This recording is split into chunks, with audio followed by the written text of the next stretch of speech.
नमस्कार, मैं हूं Amod Shrivastava. Amazing thought, amazing message, amazing information की दिशा में आज एक कदम और आगे।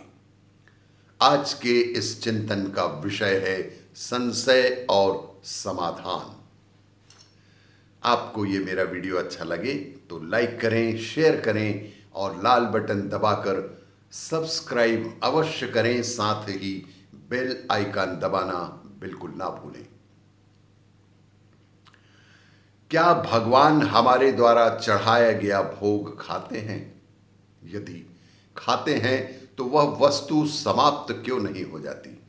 और यदि नहीं खाते हैं तो भोग लगाने का हमें लाभ ही क्या है? एक लड़के ने पाठ के बीच में अपने गुरु से प्रश्न किया। गुरु ने तत्काल कोई उत्तर नहीं दिया। वे पूर्ववत पाठ पढ़ाते रहे। उस दिन उन्होंने पाठ के अंत में, गुरुजी ने उस दिन पाठ के अंत में एक श्लोक पढ़ाया। बच्चों को एक श्लोक पढ़ाया जो कुछ इस तरह से था।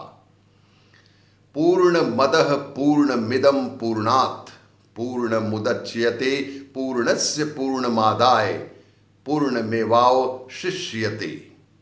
अर्थात पाठ पूरा होने के बाद, यह पाठ पूरा होने के बाद गुरु ने सभी शिष्यों से कहा कि वे पुस्तक देखकर श्लोक को कंठस्थ कर लें।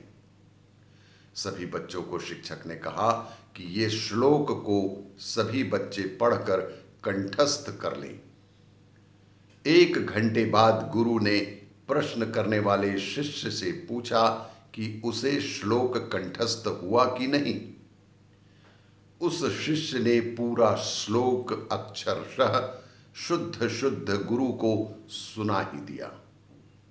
फिर भी गुरु ने सिर नहीं में हिलाया तो शिष्य ने कहा कि वे चाहें तो पुस्तक देख लें। श्लोक बिल्कुल ही शुद्ध है और पूर्ण रूप से है। गुरु ने पुस्तक दिखाते हुए कहा, श्लोक तो पुस्तक में ही है। श्लोक तो पुस्तक में ही है तो तुम्हें कैसे याद हो गया? श्लोक यदि पुस्तक में पूरा पूरा लिखा पड़ा है तो तुम्हें याद कैसे हो गया? शिष्य को कुछ समझ में नहीं आया। शिष्य कुछ नहीं कह पाया। तब गुरु ने कहा, पुस्तक में जो श्लोक है वह स्थूल रूप में है। तुमने जब श्लोक पढ़ा तो वह सूक्ष्म रूप में तुम्हारे अंदर प्रवेश कर गया। उसी सूक्ष्म रूप में वह तुम्हारे मन में रहता है। इतना ही नहीं, जब तुमने इसको पढ़कर कंठस्थ कर लिया तब भी पुस्तक के स्थूल रूप में श्लोक में कोई कमी नहीं आई। ज्यों का त्यों वह श्लोक उस पुस्तक में ही स्थापित है।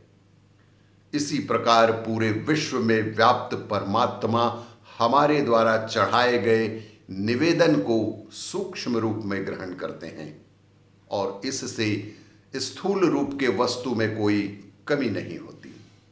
उसी को हम प्रसाद के रूप में स्वीकार करते हैं। उसी को हम प्रसाद के रूप में ग्रहण करते हैं, क्योंकि उसकी मात्रा ज्यों की त्यों बने रहती है। लेकिन जिस प्रकार श्लोक तुम्हारे मन के अंदर पुस्तक से निकलकर पहुंच गया, उसी तरह ईश्वर भी हमारे द्वारा लगाए गए भोग को सूक्ष्म रूप में ग्रहण कर लेते हैं और शेष भाग को हमारे लिए प्रसाद के रूप में प्रदान कर देते हैं। शिष्य को उनके प्रश्न का उत्तर मिल चुका था। और भी इसी तरह की जानकारियों के लिए देखते रहिए मेरा वीडियो। लाइक करें, शेयर करें और सब्सक्राइब अवश्य करें। धन्यवाद।